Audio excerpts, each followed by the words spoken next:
नमस्कार दोस्तों, एक बार फिर एक नए वीडियो के साथ मैं जीत जायसवाल आप सभी को अपने चैनल टारगेट इज पॉसिबल में बहुत बहुत स्वागत।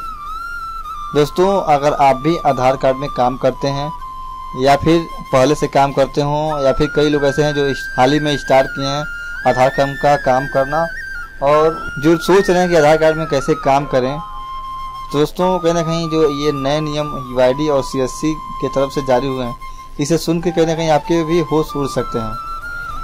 तो दोस्तों कहीं ना कहीं ये 7 नियम क्या हैं, इनके बारे में आपको जानना बेहद ज़रूरी है, जो कि मुझे DG मेल के माध्यम से मिला है। तो दोस्तों इसी विषय पे मैं चर्चा करूंगा इस वीडियो के माध्यम से। और दोस्तों जितने भी नए यूजर्स इस वीडियो को वॉचिंग कर रहे हैं उनसे रिक्वेस्ट है कि इस चैनल को आप लोग जरूर सब्सक्राइब कर दीजिए। सब्सक्राइब करने के लिए यहाँ पे सब्सक्राइब का प्ले बटन दिख रहा है, आप लोग यहाँ पे क्लिक करके सब्सक्राइब कर दीजिए। जैसे ही यहाँ पे क्लिक करेंगे तो दोस्तों यहाँ पे एक बेल का आइकन होगा, उस बेल के आइकन पे आप लोग क्लिक करके सबमिट बटन पे क्लिक कर दीजिए, ताकि नेक्स्ट जो भी वीडियो होंगी टारगेट इस तरफ से उसका नोटिफिकेशन आपको मेल के माध्यम से मिल जाएगा। तो दोस्तों चलिए स्टार्ट कर लेते हैं लोग। तो दोस्तों ये मेल मुझे प्राप्त हुआ है DG मेल के माध्यम से, और इस मेल का जो शीर्षक है आप पढ़ सकते हैं, revision of UIDAI penalty structure. तो ये एक मेल आया मेरे पास और मैं इस मेल को आपके सामने प्रस्तुत करूंगा कि इसमें क्या क्या डिटेल दी गई हैं और क्या क्या नियम ऐसे लागू किए गए हैं जो आप कहीं ना कहीं फॉलो कर नहीं पाएंगे, और जो उस कैटेगरी में आते हैं वही लोग इसे फॉलो कर पाएंगे। और ये कहीं ना आने वाले समय में अब सोच लें कि हर VLE आधार का काम कर पाएगा, तो ये मुश्किल लग रहा है। इस नियम को आप जान लेंगे तो कहीं ना कहीं आपके भी मन में ये बात सट जाएगा कि अब आधार का काम करना बहुत ही मुश्किल हो जाएगा ये नए नियम को जानने के बाद। तो दोस्तों ये मेल मेरे पास 21 जून यानी आज के डेट में आया है, और यहाँ पे टाइम भी दिख रहा है 15:35 है, यहाँ पे शो नहीं हो रहा मुझे। तो इस मेल को मैं हिंदी में ट्रांसलेटर के माध्यम से आप लोगों को समझाऊंगा स्टेप बाय स्टेप, ये जो 7 स्टेप हैं इसके बारे में। तो चलिए इसे हम लोग ट्रांसलेट कर लेते हैं लोग। तो दोस्तों यहाँ पे आप देख सकते हैं जो पहला मेल का हेडिंग था प्रिय VLE। दोस्तों यहाँ पे आप ध्यान दीजिएगा, 20 जून 2017 के UID द्वारा जारी किए गए नए OM के अनुसार दंड संरचना में निम्नलिखित परिवर्तन अतिरिक्त किए गए हैं। तो यहाँ पे आप पहला जो अधिनियम है या फिर नियम है आप लोग यहाँ पे पढ़ सकते हैं, किसी भी नामांकन केंद्र में अतिभारित मतलब एक्स्ट्रा चार्ज अतिभारित होने या किसी भी तरह के कदाचार के लिए जुर्माना 10,000 रुपये से बढ़ाकर सीधे 50,000 रुपये प्रति मामले, यानी जितनी बार जो भी कंप्लेन होगा उतनी बार आपको 50,000 रुपये पेड करने पड़ेंगे।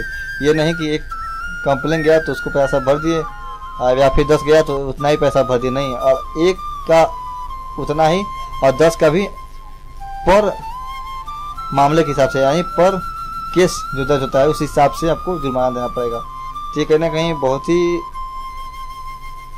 स्ट्रिक्ट नियम है।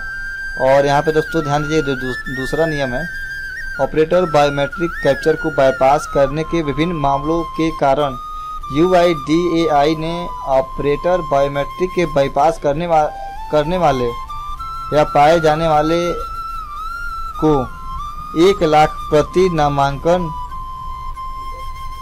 स्टेशन के जुर्माना लगाने का निर्णय लिया गया। यानी अगर बाईपास के जरिए आप 4 लोगों का आधार इनरोलमेंट कर देते हैं, उनका बन के आ जाता है या फिर नहीं बन के आता है, आप रंगे हाथों पकड़ जाते हैं कि आपने 10 या 15 लोगों का बना दिया बाईपास के जरिए, तो उसमें एक जन के हिसाब से जोड़ के 1 लाख रुपया, यानी 10 लोगों का आपने बनाया होगा तो 10 लाख रुपये जुर्माना देना पड़ेगा।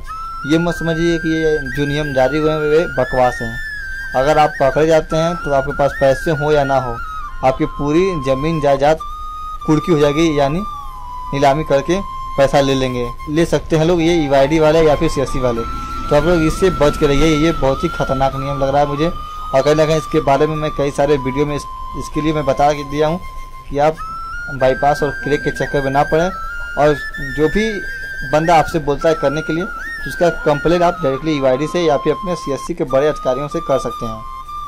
और इसमें भी एक यहाँ पे पढ़ सकते हैं, इस नए OM को ध्यान में रखते हुए CSC SPV ने निम्नलिखित मानदंडों के साथ जाने का निर्णय लिया है, जिसमें VLE को सहमति है कि वह SPV के तहत आधार नामांकन अपडेट सेवाएं शुरू करना या जारी रखना चाहते हैं। यानी अगर आपको इस मानदंडों से कुछ भी नाराजगी है या फिर नहीं पसंद है तो आप काम कर सकते हैं या फिर नहीं कर सकते हैं, आपके ऊपर डिपेंड करता है। आपको करना हो तो कीजिए, नहीं करना हो तो मत कीजिए। आपको इन मापदंडों को पूरा करना ही पड़ेगा। ये दूसरे ऑप्शन में दिया गया है, दूसरे नियमों में। और यहाँ पे जो तीसरा नियम है इसे भी पढ़ लेते हैं लोग। कोई भी VLE जिसे CSP SPV के तहत आधार सेवा शुरू करने की आवश्यकता है को CSC SPV के साथ एक समझौते पर हस्ताक्षर करने की जरूरत है, जो समझौते में दिए गए सभी नियमों और शर्तों को स्वीकार करते हैं। यह नियम सभी VLE के लिए लागू हैं, चाहे मौजूदा या नए। जैसे कि एक समझौता CSC और SPV यानी VLE और CSC के साथ एक समझौता होगा, जिसमें सारे नियमों पर हस्ताक्षर किए जाएंगे आपके, और आपको ये सारे नियम स्वीकार करने पड़ेंगे। वे नया लेना चाहते हैं या फिर जिन्होंने पहले से ही आधार एजेंसी ले लिया है, उन्हें भी इन समझौतों पे साइन करनी पड़ेंगी या फिर हस्ताक्षर करने पड़ेंगे। दोस्तों यहाँ पे जो चौथा नियम है, VLE को समझौते पर हस्ताक्षर करने के समय राष्ट्रीयकृत बैंक से 1 लाख रुपए की बैंक गारंटी यानी सिक्योरिटी मनी के तौर पे जमा करने पड़ेंगे। और दोस्तों यहाँ पे जैसे कि पहले क्या होता था, 5,000 रुपया CSC लेती थी सिक्योरिटी मनी तौर पे, अब नहीं ऐसा चलेगा, अब 1 लाख रुपये आपको देने पड़ेंगे। तो ये तो सबसे बड़ा समस्या हो गया जो नए हैं उनके लिए भी और जो पुराने काम कर रहे हैं उनके लिए भी। और ये सेवाएं UID के द्वारा 1 जुलाई 2017 को निष्क्रिय कर दिया जाएगा अगर जो ऐसा काम नहीं करते हैं। जो इन नियमों का पालन नहीं करेंगे उनका 1 जुलाई के बाद बंद हो सकता है। और यहाँ पे आप ध्यान दीजिए, 5वां नियम, किसी भी VLE ने UIDAI के पिछले जुर्माने के खिलाफ, यानी अगर कोई VLE 5,000 रुपये का जुर्माना के तौर पे जो सिक्योरिटी मनी जमा किया है, वे पैसा वापस कर दिया जाएगा उसके अकाउंट में, या फिर जिसके माध्यम से जमा होगा उस माध्यम से पैसा मिल जाएगा।